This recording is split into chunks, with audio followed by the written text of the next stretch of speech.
안녕하세요. 미니멀 재테크 호호양입니다. 지난번에 제가 말씀드렸던 꾸민비 절약 방법에 이어서 오늘은 데이트 비용 절약 방법에 대해서 이야기해보려고 해요. 오늘도 그냥 수다 떨듯이 제 경험이나 아니면은 제가 추천하는 데이트 코스 같은 걸 말씀드려보려고 해요. 우선 데이트 비용 절약 방법 이야기하기 전에 대체 데이트 비용은 누가 내야 하는가 한번 이야기해볼게요. 그냥 제 개인적인 의견임을 다시 한번 말씀드리고요.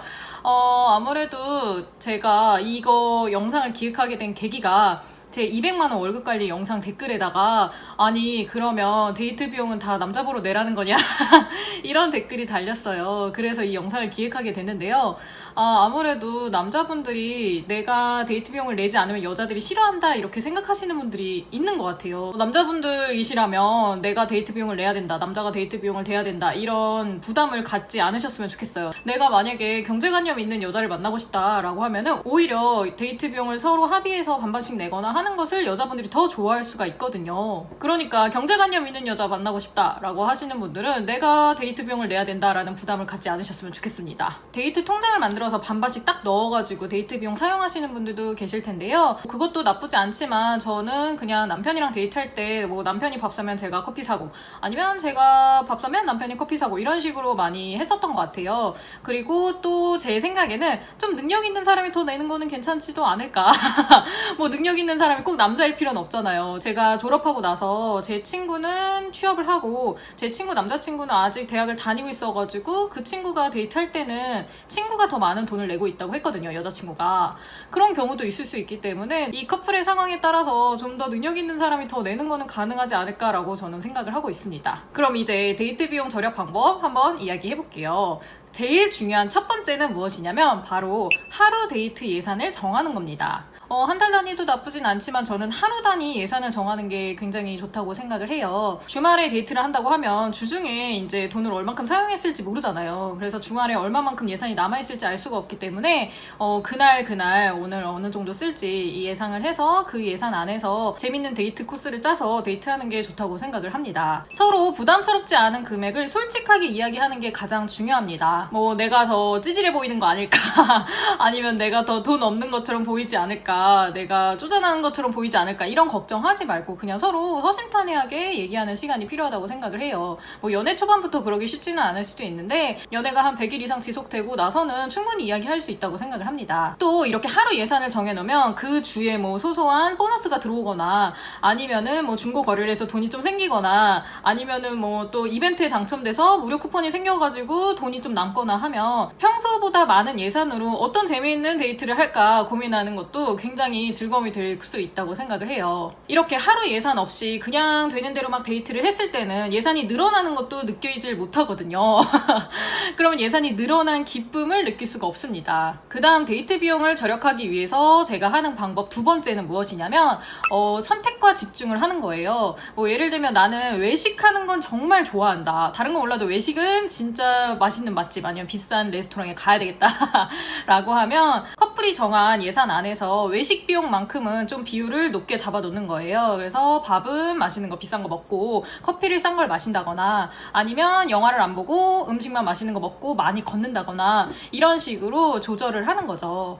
저 같은 경우는 저희는 데이트할 때도 그랬지만 외식에 집중하기보다는 제가 디저트나 카페 이런 데 좋아해가지고 카페에 집중을 하는 편이었어요. 그러니까 밥은 좀 저렴한 거 먹고 내가 좋아하는 카페에 가서 커피랑 디저트까지 하면 아무래도 카페도 디저트까지 다 먹으면 2만원 가까이 나올 수가 있잖아요. 이렇게 선택과 집중을 해서 내가 좋아하는 것에 집중해서 돈을 많이 사용을 했습니다. 또 어떤 분들은 연극이나 영화 보는 걸 좋아한다 라고 하면 이 연극이나 영화에 집중을 하고 나머지 외식 비용이나 커피 비용 같은 경우는 저렴하게 할 수 있는 방법을 찾아서 절약을 한다거나 아니면 저렴한 브랜드를 이용을 하는 거죠. 그 다음으로 말씀드릴 것들은 이제 제가 추천하는 데이트 코스, 좀 절약할 수 있는 데이트 코스를 말씀드려보려고 해요.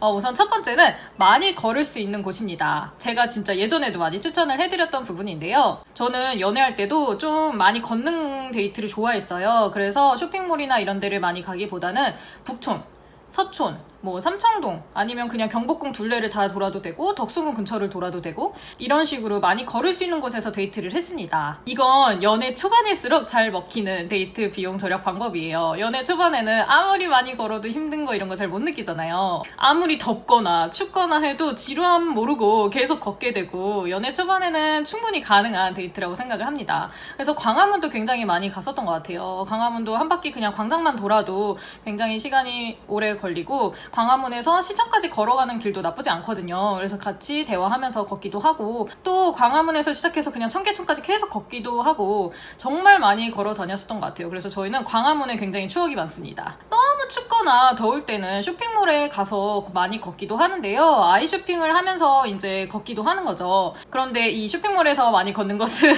아무래도 소비 방어가, 소비 통제가 어려우신 분들에게는 추천하지 않는 방법입니다. 두 번째는 피크닉을 즐길 수 있는 곳입니다. 한강이나 공원 아니면 동물원 이런 데서 피크닉을 즐기는 거죠. 도시락을 싸서 데이트를 해도 좋고 이런 곳에서는 진짜 김밥 한 줄만 먹어도 정말 김밥 맛이 다르잖아요. 이렇게 풍경이 좋은 데서 밥을 먹으면 무엇을 먹어도 맛있기 때문에 굳이 비싼 것을 먹지 않아도 충분히 만족감을 느끼실 수 있을 거예요. 만약에 한강공원이나 이런 데서 배달 음식을 시켜 먹는다고 해도 외식을 하는 것보다는 그래도 저렴한 편이기 때문에 괜찮다고 생각을 합니다. 또 제가 지난번 영상에서 말씀드렸던 팔라고 어플을 통해서 기프티콘을 저렴하게 구매해서 배달 음식을 시켜 먹으면 좀 더 저렴하게 배달 음식을 먹으실 수가 있어요. 그리고 저는 야외에서 이제 공원에서 많이 걷는 데이트를 할 때는 남편이랑 같이 커피를 사 마실 때 제가 예전에 커피 테이크아웃 안 한다고 말씀드렸잖아요. 그런데 이렇게 또 밖에 나가면 아예 안 할 수는 없잖아요. 그래서 이럴 때는 뭐 백다방이라던가 좀 저렴한 테이크아웃 커피를 이용하거나 아니면 스타벅스 이런 걸 이용할 때는 벤티 사이즈로 큰 걸 사가지고 그냥 남편이랑 나눠 마시는 편입니다. 사실 백다방도 이게 굉장히 커가지고 그냥 하나 사서 남편이랑 나눠 마시고는 해요. 왜냐면 하나 마시고 있다가 다 마시고 나면은 또 더워지거나 하면 또 마시고 싶기 때문에 우선 한 개를 주문해서 돌아다니다가 또 마시고 싶게 되면은 그때 하나 더 시켜 마시고 이렇게 하는 편입니다. 세 번째는 도서관 데이트입니다. 자기 개발 좋아하시는 분들은 도서관 데이트 많이 하시더라고요. 저는 연애할 때 그렇게 도서관 데이트를 많이 한 편은 아니었는데 요즘에는 또 만화 카페 이런 데가 굉장히 잘 돼 있잖아요. 아니면 북카페 이런 데가 잘 되어 있어서 내가 원하는 책이나 이런 것을 같이 가지고 만나서 같이 책을 읽는 것도 좋고 아니면 작업할 게 있다거나 할 경우 노트북을 들고 만나서 카페에서 같이 공부를 하거나 하는 것도 좋다고 생각을 합니다. 저도 만화 카페 이용 안 하다가 최근에 몇 번 가봤는데요. 만화 카페도 그냥 음료 시키지 않고 시간 단위로 계산을 하면 그렇게 비싸지 않더라고요. 괜찮다고 생각이 들었습니다. 네 번째는 영화 관람은 시사회로 이용을 하는 겁니다. 저도 한때는 이 시사회 많이 신청해가지고 보고는 했었는데 요즘에는 제가 영화관을 별로 안 좋아해가지고 잘 안 하는 편인데 제가 예전에 했던 것들을 많이 찾아가지고 왔습니다. 알려드리려고. 영화 시사회 이벤트에 참여해서 이제 당첨이 되면 영화 관람을 무료로 할 수가 있잖아요. 그런데 이 시사회를 어디서 신청하는지 궁금하신 분들 계실 것 같아서 말씀드려보려고 해요. 우선은 제가 예전에도 소개했던 월재연, 월급쟁이 재테크 연구소라는 네이버 카페의 이벤트 정보방에도 이 시사회 이벤트가 간혹 올라옵니다. 이런 곳을 참여하셔도 좋고요. 또 만약에 영화를 진짜 좋아하시는 분들은 영화 블로거들 있잖아요. 영화 블로거들 유명하신 분들은 이제 즐겨찾기를 해놓으면 그분들이 가끔 영화 시사회 이벤트를 엽니다. 이웃들을 위해서 이벤트를 열어주시거든요. 그런 곳을 참여해도 좋고요. 또 영화 시사회에 참여할 만한 사이트는 예스24 사이트나 시내21 그리고 CGV 그리고 롯데 시네마 이런 사이트를 들어가 보시면 시사회 이벤트가 올라오곤 합니다. 또 핸드폰 통신사 멤버십 이벤트 페이지에 들어가시면 거기에서도 가끔씩 영화 시사 이벤트가 있으니까요. 시간 나실 때마다 들어가 보시는 게 좋습니다. 또 월의 마지막 주 수요일은 문화가 있는 날인 거 다들 알고 계시죠? 이 날을 100분 활용하시면 좋을 것 같아요. 이날은 영화관 5시에서 9시 상영분에 한해서 5,000원 할인 이벤트를 합니다. 또 연극이나 뮤지컬 같은 경우도 이 문화가 있는 날에 맞춰서 이벤트를 하는 경우가 많기 때문에 찾아보시면 좋을 것 같아요. 또 5번째는 기프티콘이나 블로그 체험단을 이용해 데이트 비용을 절약하는 방법입니다. 제 댓글로도 대학생인데 블로그 몇 개월 운영해가지고 데이트 비용을 아끼고 있다라고 이야기해주시는 분들도 계셨어요. 저도 이제 체험단으로 외식을 몇 번 이제 무료로 해보고 했었는데요. 이게 생각보다 뭐 방문자 수가 엄청 많지 않아도 굉장히 잘 당첨이 되는 편이에요. 저도 블로그를 운영할 때 이제 방문자 수가 한 200명 정도 되고 나서부터는 이게 당첨이 많이 됐었던 것 같아요. 외식 같은 경우는 방문자 200명 정도만 돼도 충분히 무료로 먹을 수가 있기 때문에 블로그를 운영해 보는 것도 추천드립니다. 그리고 기프티콘을 이용해서 커피 값이나 아니면 외식 비용 절약하는 방법도 제가 예전에 영상으로 말씀드렸잖아요. 기프티콘을 이용해서도 자잘하게 푼돈을 절약하다 보면 나름대로 큰 돈을 절약하실 수 있을 거예요. 그것 외에도 이제 제가 예전에 했었던 방법인데 뭐 예를 들면 떡볶이 맛집 도장 깨기라던가 좀 저렴한 외식 종류가 있잖아요. 그런 종류의 도장 깨기를 하다 보면은 나름 재미있게 데이트를 하실 수 있습니다. 오늘 이렇게 데이트 비용 절약 방법 한번 말씀드려 봤는데요. 오늘 영상 도움이 되셨나요? 오늘 영상도 도움이 되셨다면 아래에 좋아요, 구독하기 잊지 마시고요. 다음 영상에서 또 뵙겠습니다. 안녕!